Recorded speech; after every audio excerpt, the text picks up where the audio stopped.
it's time for Focus. Now, the so-called Occupy Wall Street movement is set to go global this weekend. People who are fed up with what they see as unfairness and inequality in the economy are expected to mobilise not only in cities across the United States, but also in Europe, in South Africa and in New Zealand. Well, from angry riots on the streets of Athens to peaceful sit-ins by the so-called indignados in Spain, left-leaning social movements have been gaining ground, spurred on by economic hardship and the perceived greed of governments and corporations. Well, today, for America's anti-capitalist movement, a small victory, protesters in Manhattan's Zuccotti Park are able to stay another day. The American dream was almost deferred for cleanliness reasons.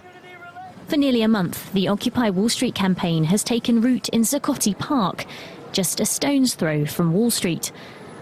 But on Thursday, the park's owners announced they would turf out protesters Friday morning because it's become too dirty. But in an 11th hour change of heart, the deputy mayor of New York announced the cleanup operation had been postponed. Some say this was the result of protesters carrying out their own cleanup operation on Thursday. This is the sanitation department.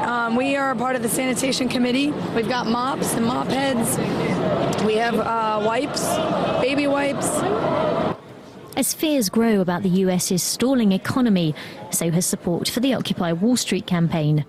The Occupy website says similar movements have sprung up in as many as 1,400 towns all over the United States. Even the president can't ignore what's happening. I think it expresses the frustrations that the American people feel. You're still seeing some of the same folks who acted irresponsibly trying to fight efforts to crack down on abusive practices that got us into this problem in the first place. It's not known if and when an official cleanup of Zuccotti Park by authorities will take place, but for now, at least, people power has prevailed. Well, for more on that story, I'm joined by Maria Thomas. She's a researcher at the Royal Holloway, University of London. She joins us tonight from Madrid. Good evening to you, Maria. Now, good evening. Protests are supposed to go global tomorrow, aren't they? But I want to talk a bit about what this social movement is about. The protesters seem to know what they don't want, but what is it that they do want?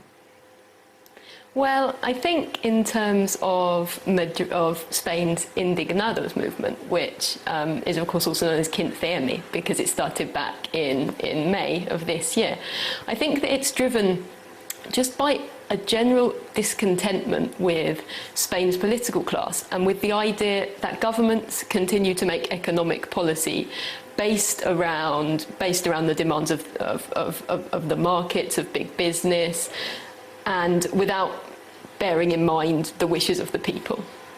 Now, is there any difference between what's happening in the US right now and what's happening in Europe? Because in the US, it seems quite clearly focused against the financial services industry. For example, it is called Occupy Wall Street, for one thing. But there has been a lot of criticism about greedy corporations, greedy bankers not paying their fair share and contributing to society. Is it similar on both sides of the Atlantic?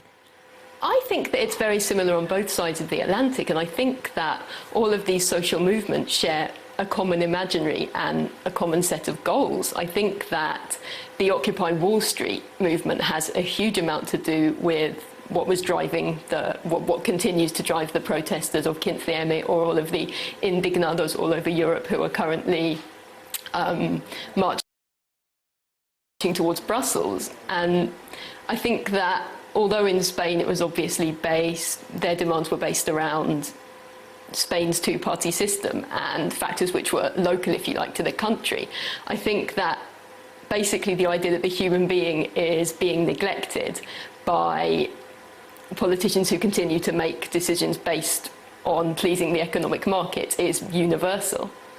And is this a broader protest against free market capitalism as we have it at the moment? Some people in the US are saying this is the end of the liberal market brought about by people like Ronald Reagan, Margaret Thatcher, and that there is going to be some significant change. Is that something you agree with? I think it's basically a protest of people that feel that their government don't listen to them and that are demanding a voice. And I think that it's very difficult to predict what the changes might be, because we have to remember as well that this is a very new movement. The Occupy Wall Street movement has only been going since, I think, September. And in terms of the Indignados movement, it began in May. So what these people, I think the potential that these people have is incredible. I think they could achieve so much, but I think it's still really too early to predict exactly what kind of influence they could have. And who are the protesters? Are they young people? Are they unemployed people? What is there a general kind of characterisation of who's taking part? I think if I can comment first on the case of Spain, and then, because I know more about that than about the Occupy Wall Street movement, I think that in Spain the protesters really have been drawn from a very, very large cross-section of society. If you looked at the protests, you looked at the reports on the news, or if you went to the protests yourself, you would see young families there, you'd see people bringing their kids, but you'd also see retired people, people of sort of 80 and 90 years old that were just basically cheesed off with the fact that politicians weren't listening to them. But I think that even though it is a very, very broad social movement, I think that in Spain, in other European countries, and in the United States as well, I think it's fair to say that the driving nucleus of the movement is probably comprised of a generation of people who are now sort of in their 20s and 30s, who, in the case of Spaniards at least, kind of grew up, especially in the case of Spaniards, these were the first people that received kind of a real universal democratic education, and they grew up being told by their parents, being told by their teachers that if they studied hard and if they really worked hard and if they got good qualifications, then they could achieve anything. And now, you know, they're in their 20s and their 30s, and they find that the labour market, that they don't really have any possibilities in the labour market, that their country doesn't seem to value all of the skills and all of the qualification and all of the knowledge that they've acquired, and they're indignant and desperate. Oh. All right, Maria Thomas, many thanks indeed for joining us. That's it for tonight's Focus. We're going to have to end it there. Well, thanks very much.